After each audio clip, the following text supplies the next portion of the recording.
Sejam bem-vindos ao Clio, canal de História e Literatura.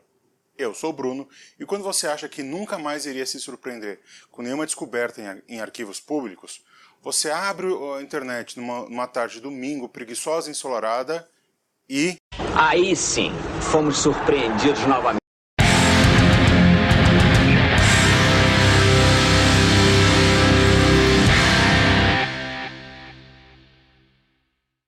No dia 11, o jornal britânico The Guardian colocou uma notícia cuja manchete era: arquivos mostram que uma freira finge a própria morte para poder escapar de convento.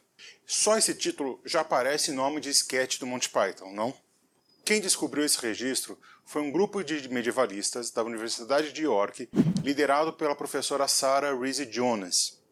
E até o momento em que esse vídeo é gravado, não há registro de nenhuma obra que tenha sido publicada, seja artigo ou seja um livro, sobre a freira em questão.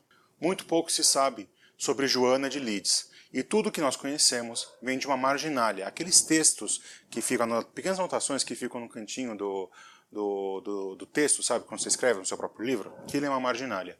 Escrita pelo arcebispo de York, o William Melton.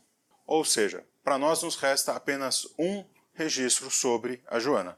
Ele é masculino e religioso. Reserva essa parte que a gente vai usar bastante no final do vídeo. Tudo que o Melton registrou sobre Joana foi o seguinte: em 1318, ela passa por uma doença, ou finge ter uma doença muito grave, até o ponto onde ela morre e é enterrada. Só que eles enterram não a Joana, mas um manequim que ela fez dela mesma. Não há, por exemplo, notação se ela foi ajudada ou não por outras freiras. E nesse caso, a Joana foge para Beverly, que é uma cidade mais afastada de York, para viver uma vida mundana e desfrutar dos prazeres, sejam eles carnais, sejam eles intelectuais. O registro do Melton, ele basicamente condena a nossa Joana aqui, por ter abandonado uma vida de miséria, uma vida de pobreza, uma vida de devoção a Deus, para viver uma vida mundana. O documento History of York também registra, na mesma época mais ou menos, uma outra história de uma outra freira que teria fugido de um convento. Aliás, de um convento não, do mesmo convento, St. Clement's by York, que é um mosteiro beneditino que funciona até hoje. Cecília, que é essa outra freira em questão, também fugiu do convento e essa teve a ajuda das irmãs dela de convento. O que ela fez foi que quando chegou um grupo de homens a cavalo, ela simplesmente tirou o hábito, que é aquela roupa que a freira usa, jogou no chão e trocou por uma roupa mais normal, mais ordinária, ou seja, roupas que nós vestiríamos se estivéssemos no nordeste da Inglaterra no século XIV. E o registro da Cecília também fica numa marginalia, ou seja, no cantinho do texto uma pequena observação, um pequeno lembrete para o leitor que vai ler o texto principal. Ou seja, os dois textos têm muito em comum. Ambos foram escritos por homens religiosos à margem do texto. E só isso já gera uma série de questões para o historiador. A primeira pergunta que a gente pode fazer é a seguinte: por que eles criaram esse registro? Porque eles colocaram como se fosse nota de rodapé hoje, na marginalia. Seria algum ato recorrente? Seria um aviso de uma autoridade eclesiástica avisando: olha, tomem cuidado das suas mulheres que elas costumam fugir. Ou é algo tão extraordinário que eles resolveram registrar. Outra coisa que fica clara nos dois documentos, são dois documentos distintos, é o silêncio pelo qual as mulheres passam durante a Idade Média. Você quase nunca ouve a voz da mulher por ela mesma. É preciso ter em mente que, em forma geral, a Idade Média foi predominantemente masculina. Ou seja, todos os registros que a Idade Média nos legou são registros escritos ou materiais feitos pela mão do homem, e homem aqui, gênero. É o homem, então, que se torna o centro do universo medieval.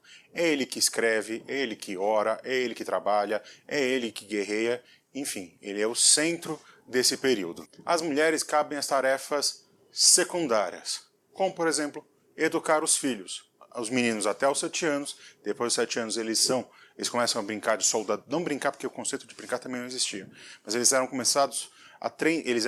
começavam a treinar para serem soldados. E as meninas até a data que se casarem. Aliás, não é bem se casar, porque os nobres, por exemplo, já estava casado. Então, na verdade, é quando a menina oficializa o casamento. Outras tarefas secundárias que as mulheres tinham: guardar a casa, reger a casa, cuidar das tarefas, da delimitação das tarefas. Não era o lorde feudal que ficava, não, fulano, faz isso. Quem fazia isso era sempre a senhora feudal. E uma outra tarefa muito importante que as mulheres tinham era ser regente dos poderes quando seus filhos ou maridos tinham ido à guerra. E é sempre bom lembrar que as mulheres eram regentes, porém elas eram guiadas por algum membro religioso ou por algum lorde que ou tivesse velho ou tivesse incapacitado de ir para a guerra.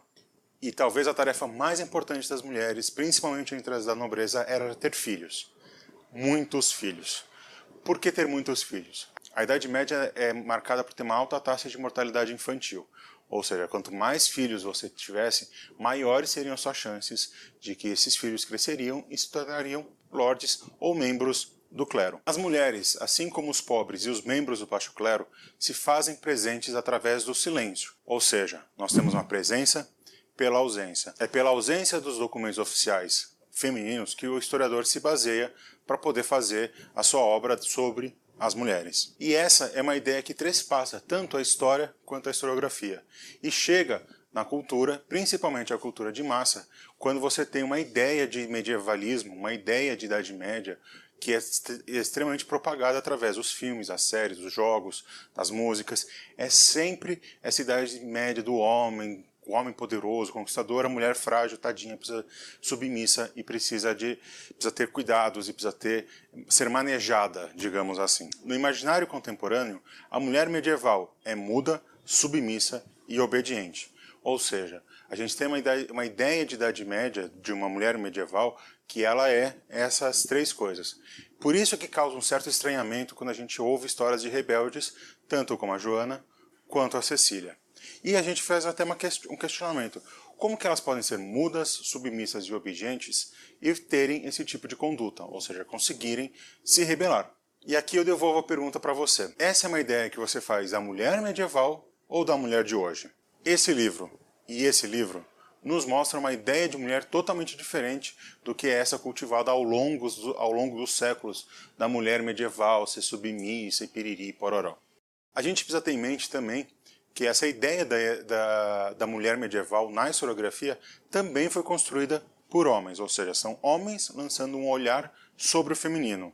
As vozes femininas sobre a Idade Média feminina ainda são poucas, porém com muita potência. Basta ver a obra da Michelle Perrault e da Regine Pernot, por exemplo. A grande questão aqui é de heurística e hermenêutica. Quando possibilitadas, as vozes femininas durante a Idade Média se mostram extremamente eloquentes e retumbantes. Vamos pegar dois exemplos de mulheres que nos legaram registros seus, a Heloísa e a Hildegarda de Bingen. A primeira é conhecida por ter sido estudante, amante e depois virado freira por conta do Pedro Abelardo. Porém, é notório que a Heloísa aplica os ensinamentos do Abelardo na prática e o censura por não fazer o mesmo nas correspondências que eles trocaram.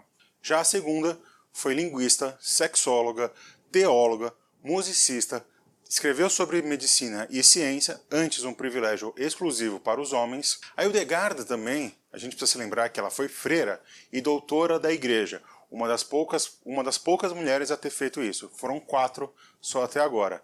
E mesmo sendo freira, mesmo sendo mulher, em uma das partes do Esquévias, que é uma das obras de religião dela, mas uma das obras de exaltação, ela descreve as vantagens e o orgasmo feminino. Ou seja, nós teríamos aqui uma espécie de feminista avant la lettre. Inclusive a gente não pode cair num certo anacronismo aqui para falar se a Heloísa e a Hildegarda são ou não feministas. Isso é um debate que a gente tem que ter muito sério, porque o feminismo ele não é só não existe só um feminismo, existem vários tipos de feminismo. Inclusive na academia já existe um debate em marcha sobre se Heloísa e se Hildegarda foram ou não feministas. Mas isso eu vou deixar para quem estuda gênero, que aí eu não tenho capacidade para falar e cravar se as duas eram. Mas são mulheres dignas de nota, rebeldes e que nos mostram uma outra realidade sobre o feminino medieval. O que a gente tem aqui então é sempre um anedotário baseado no extraordinário. Tipo, olha, veja que foda a Joana d'Arc, ela é muito foda, e é mulher. Ou seja, é pegar pequenos exemplos, pequenos mesmo, é pessoal, e falar, não, ó, a Idade Média não é a idade dos homens, no sentido de gênero e de machista de ser. Porque tem aquela fulana, ou aquela ciclana, ou aquela beltrana, que conseguiram romper esse status quo e ser uma membra da sociedade. Isso parece aquela velha história, ah, eu não sou racista, eu até tenho um amigo negro. E essa questão do extraordinário nos lembra uma outra coisa, juntando lá com o silenciamento e com os esquecimentos, que é o seguinte, se é uma historiografia feita através de uma história cujos registros são simplesmente todos masculinos, ou em sua grande maior parte masculinos, não seria natural que a gente fizesse uma visão do feminino medieval dessa forma? E é aqui que é nesse ponto onde o extraordinário nasce. Ou seja, você tem uma Heloísa, uma Hildegarda, uma Cecília, uma Joana, uma Joana d'Arc, você tira, você fala assim, olha, tá vendo como a gente não é, a sociedade medieval não era uma sociedade tão opressora assim, você tem esses exemplos. E essa é uma ideia que a gente precisa ser desconstruída. A gente precisa se perguntar, não pelo extraordinário, mas ir atrás do ordinário.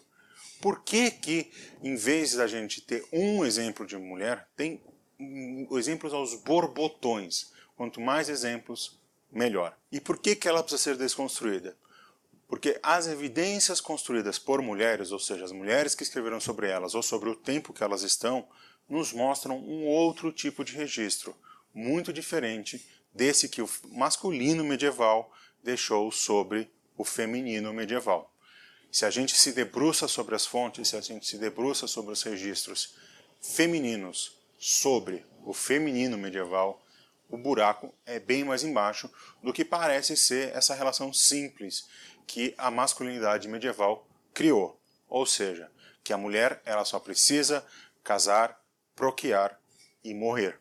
Era isso, pessoal. Acho que temos um vídeo sobre o feminino medieval. Espero ter conseguido passar alguma ideia e alguma reflexão sobre esse tema para você.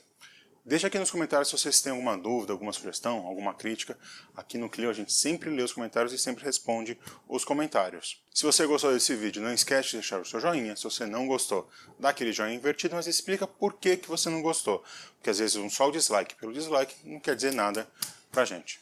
Também não deixa de se inscrever no nosso canal, de ativar as notificações, de compartilhar esse vídeo caso você tenha gostado. Um beijo nas crianças e o resto é vida que segue.